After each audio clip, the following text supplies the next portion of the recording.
I'm not coming back. I've met someone better and already moved your things to storage. My name is Leonard Kessler, 54 years old, and staring at my phone in the kitchen of our Des Moines condo at 11:42 p.m. On a Thursday, my wife Dana was supposed to be on day 4 of a girl's trip to Palm Springs. The text came with a screenshot of a bank transfer.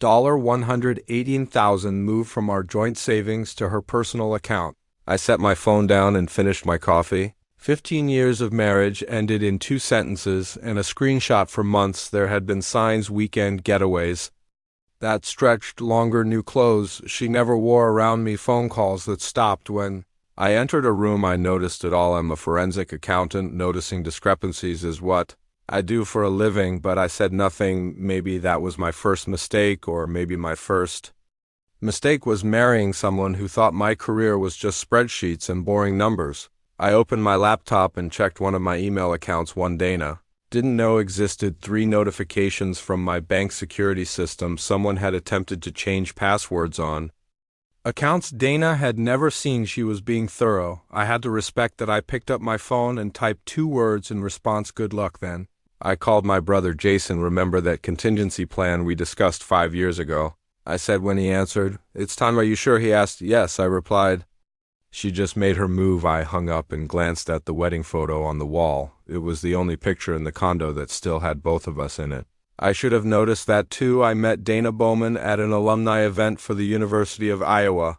I was 38, recently divorced from a short first marriage, and focused entirely on building my forensic accounting practice. Dana was 34, vibrant, ambitious, and completely uninterested in what I did for a living. I don't need to understand the details, she'd say whenever I tried to explain a case, as long as you make enough for us to live. Well, we married after a year of dating. I helped her open her yoga studio, funding the entire venture for my savings. When she wanted a bigger house in a better neighborhood, I agreed. When she wanted luxury cars and expensive vacations, I nodded and signed the checks. My father had warned me once we were fixing his deck, and he paused, hammer in hand. "Son, I notice your wife spends a lot of your money," he said carefully. "Just make sure she values what you do to earn it." I brushed him off, but the comment stuck with me. 6 years into our marriage, I began quietly restructuring my assets. Nothing illegal, just protective. I created 2 limited liability companies, established trusts, invested in crypto, and maintained offshore accounts for international clients. Dana knew about our joint checking and savings, but nothing else. I watched as she became increasingly involved in fitness influencer circles. Her Instagram followers grew into the thousands. She started taking trips with her wellness community, first weekends, then full weeks. "You wouldn't enjoy it," she'd say. "It's all yoga talk and juice cleanses." Last Christmas, she forgot my birthday. When I mentioned it the next day, she bought me an expensive watch and said, "I've just been so busy with the studio expansion." I accepted the watch, but that night I finalized the paperwork on my contingency plan. The signs were all there. I just didn't want to see the full picture. The morning after her text, I woke up early and made coffee, same as always. Habits are hard to break, even when your world has collapsed. I logged into my primary financial management system, custom Newell for my practice, but adapted for personal use. With a few keystrokes, I activated the contingency protocol Jason and I had designed years earlier. First, I froze all joint accounts and credit cards. Then I triggered a fraud alert on the $118,000 transfer, using my banking contacts to expedite the process. I sent documentation proving financial misconduct to my attorney, along with instructions to file for divorce immediately. Then I called my mother. Dana's left me. I said simply she took the money and moved my things out while she was supposedly on vacation. My mother was quiet for a moment. "I'm sorry, Leonard," she finally said, "but I can't say I'm surprised. What are you going to do?" "What I've been preparing to do for years," I replied. "Protect what's mine." An hour later, my phone lit up with Dana's name. I declined the call. 10 more calls followed, then a text. "What the hell? Did you do? The money's gone and my cards don't work." I didn't respond. Instead, I drove to the storage facility listed in her text using the code she'd sent. I retrieved 2 boxes of my clothes and my laptop. The rest of my belongings, family photos, books, mementos from my father, were nowhere to be found. That's when something hardened in me. This wasn't just about money anymore. It was about 15 years discarded without a second thought. It was about someone thinking they could erase me From my own life, I stopped at a coffee shop and opened my laptop using financial databases only available to licensed investigators. I pulled up everything I could find on Trey Harmon, the fitness influencer. Dana had been tagging in photos for months. The someone better she'd mentioned what I found confirmed my suspicions. Trey's gym business was leveraged to the hilt. 3 maxed out business credit cards, a lease he couldn't afford, and Dana had already co-signed on a car loan with him 2 months earlier. I closed my laptop and drove to a hotel for the first time in years. I felt completely clear about what needed to be done. I wasn't angry anymore. I was focused. Monday morning, I walked into my office as if nothing had happened. My assistant Valerie looked up surprised. Leonard, I thought you'd be taking time off. Dana called here 3 times already. Did she? I said, not a question. She sounded upset, said there was a misunderstanding with your accounts and needed to reach you urgently. I nodded. If she calls again, tell her to contact my attorney by noon. Dana had escalated from calls to appearing in person. The receptionist buzzed my office. Your wife is here. She's quite insistent. I sighed and walked to the lobby. Dana stood there, designer sunglasses pushed back on her head, yoga clothes perfectly coordinated. She smiled when she saw me. The same smile she'd used for 15 years when she wanted something. Leonard, there's been a huge misunderstanding with the bank, she said loud enough for everyone to hear. All our accounts are frozen. Not a misunderstanding, I said quietly. You transferred money without authorization? The bank flagged it as fraud. Her smile faltered. It was our joint account. I'm your wife. You're my soon-to-be ex-wife, who emptied our savings while informing me you'd moved out and found someone new. That's textbook financial misconduct. Her voice dropped to a hiss. You cannot do this to me. I've already put deposits down on a new place I've made commitments to. Trey Harmon, yes, I know all about those commitments. Her face went white. You're investigating me, number, just protecting myself from fraud. I'll fight this. She snapped. I deserve half of everything. I looked at her, evenly half of what's in those accounts. Sure, but you seem to be under the impression that's all there is. She blinked, confused. What are you talking about? You'll find out in discovery, I said, then turned and walked back to my office. That afternoon, I received an email from Dana's newly hired attorney demanding immediate access to all financial records and threatening to expose irregularities in my accounting practice if I didn't comply. It was an amateur move, a threat with no substance behind it. I forwarded it to my attorney with one line: proceed as planned. By evening, Dana had rallied mutual friends to her side. My phone filled with messages asking why I was being vindictive and controlling. No one had questioned where she'd been the past week or who she'd been with. No one asked about the money she'd taken. I didn't bother responding. Instead, I went to the gym, not Dana's studio or Trey's flashy fitness center, but the small community center where I'd been going for years. I lifted weights until my arms shook, then drove back to my hotel room. The trap was closing, but not around me. 3 days later, my attorney called. We found something interesting. She said Dana's been siphoning money from your joint account for over a year. Small transfers at first, then larger ones, to where I asked, though I already knew multiple accounts, some to her personal savings, but most to a business LLC registered to Trey Harmon. Almost $80,000 total, and she used our joint funds as the source. Yes, which means we can add financial infidelity to the divorce filing. I thanked her and hung up. I wasn't surprised, but confirmation still felt like a punch to the gut. Dana hadn't just left me for someone else. She'd been planning it for over a year, funding her exit and her new boyfriend's business with my money. That night, I received a text from an unknown number. You need to back off. Dana deserves better than you. Don't make this uglier than it needs to be. Trey Harmon getting involved directly. Interesting. I drove to my brother's house. The next morning, Jason worked in digital security.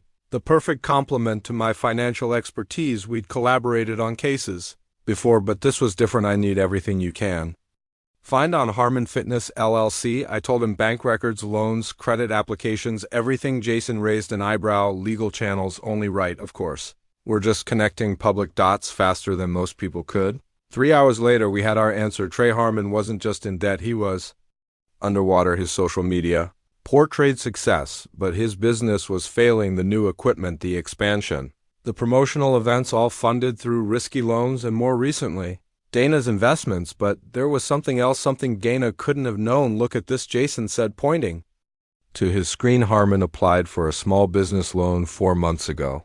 Use the gym equipment as collateral, that's normal, I said. Yeah, but look who co-signed. I leaned forward. The document showed Dana's signature on a $175,000 equipment loan she co-signed before she left you, Jason said quietly.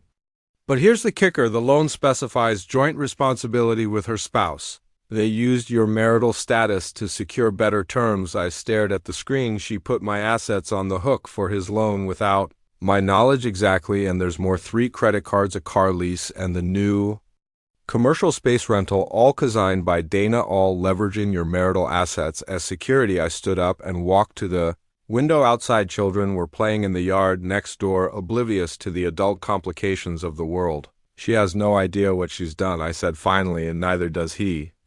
The next morning I met with my attorney and laid out everything we'd found. I want to move quickly, I told her, before they realize what's happening. She reviewed the documents and nodded. We'll file for emergency asset protection today. The loan fraud alone is enough to freeze everything until the divorce is settled. That afternoon, I drove to Harmon Fitness. The gym was sleek and modern, with motivational quotes painted on the walls and Trey's face plastered across the entrance inside.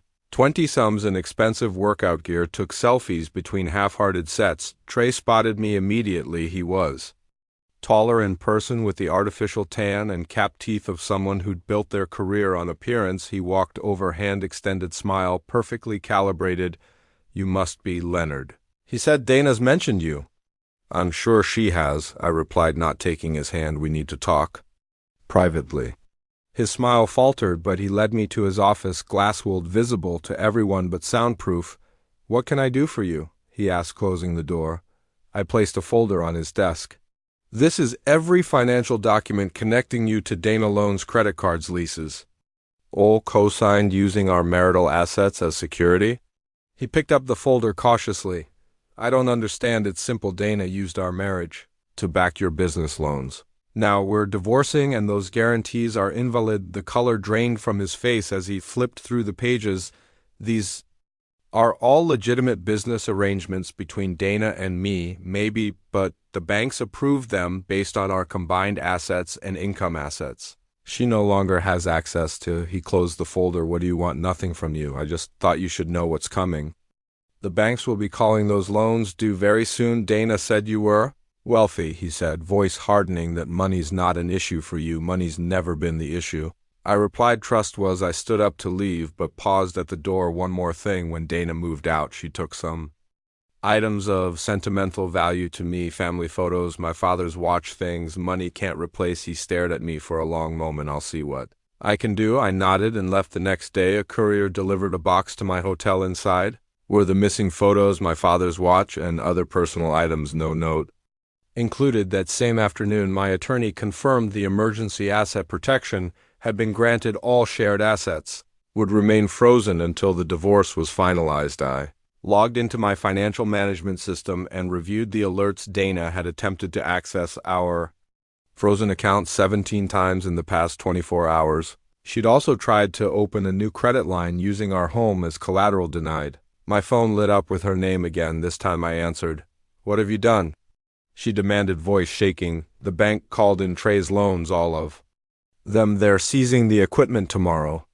That's unfortunate, I said calmly. This is vindictive, Leonard. You're destroying him to get back at me. I'm not doing anything to him. I'm simply protecting myself from fraud. You used our marriage to secure his loans without my knowledge or consent. That's illegal. We can work this out, she said, voice softening suddenly. Come home, we'll talk. 15 years of marriage, and she still thought I could be manipulated that easily. There's nothing to work out. I replied, the divorce will proceed, the fraud investigation will continue, and Trey will learn an expensive lesson about due diligence. I ended the call and blocked her number that night. I slept better than I had in months. 3 weeks later, I sat in a conference room as Dana and her attorney arrived for our court-ordered mediation. She looked tired, the designer outfit and perfect makeup unable to hide the strain. Her attorney spoke. First, my client is willing to be reasonable about the division of assets despite the aggressive tactics employed. Thus far, my attorney smiled politely. That's good to hear because there's been a development. She slid a document across the table. The bank has completed its fraud Investigation, they've determined that Dana forged Leonard's signature on multiple loan documents using their marital assets as collateral without his knowledge. Dana's attorney skimmed the document, face paling. Will need time to review this, of course, my attorney said, but you should know that the bank has already referred the matter to the district attorney. This meeting is a courtesy before criminal charges are filed. Dana stared at me, eyes wide. Criminal charges, Leonard, you can't be serious.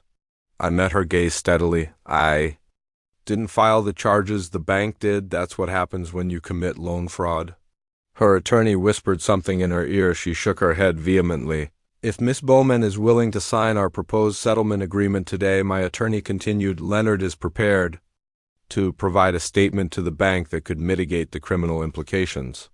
He won't press charges for the theft of personal property or the unauthorized transfer from the joint account. I watched as Dana's carefully constructed world collapsed. She'd expected anger, jealousy, perhaps even begging. She hadn't expected consequences. The settlement is generous, I said quietly. You keep your yoga studio, which was always profitable. You keep your car and personal belongings. You receive no alimony, and you assume responsibility for the debts you incurred in my name. And Trey, she asked, voice barely audible. Mr. Harmon's financial issues are his own problem, my attorney replied.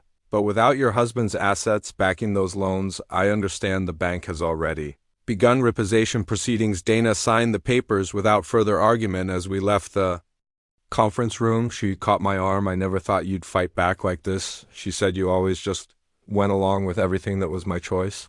I replied, just like this was your choice. I walked away without looking back. A month later, I moved out of the hotel and into a small house near downtown Des Moines. Nothing fancy, just a craftsman with good bones that needed some work, the kind of project that would keep my hands busy and my mind occupied during the evenings. I heard through mutual friends that Dana had moved to Colorado to start over. Her Instagram showed mountain views and inspirational quotes about new beginnings. Trey's gym had been sold to a national chain and he'd relocated to Miami to expand his brand. Neither of them mentioned what had happened. People rarely advertise their failures. My brother Jason stopped by one Saturday to help me install new cabinets in the kitchen. Heard anything from Dana? He asked as we measured for the hinges. No, I said, and I don't expect to. You could have taken her for everything. The fraud charges alone would have ensured that. I shrugged. What would be the point? She's no longer my problem. We worked in comfortable silence for a while, the rhythm of measuring, cutting, and mounting, creating a meditative state. I'm thinking of taking some time off, I said eventually. Maybe drive up to Minnesota, do some fishing at the cabin. Dad would like that, Jason replied. You haven't been there since he passed. That evening, after Jason left, I sat on my back porch with a glass of bourbon. The neighborhood was quiet, with only the occasional dog bark or child's laugh breaking the silence, different from the upscale community Dana had insisted on, more real. Somehow, I thought about the last 15 years, how I'd allowed someone else to define my life, my worth, how I'd noticed the signs but chosen to ignore them, how when the moment came, I'd been prepared because some part of me had always known this day would arrive. I didn't feel victorious, I didn't feel vindicated, I just felt free. The next morning, I called my office and told them I'd be taking 2 weeks off, that I packed my truck, locked up the house, and headed north. No itinerary, no expectations, just the open road, and for the first time in years, no invisible ledger of resentments to balance.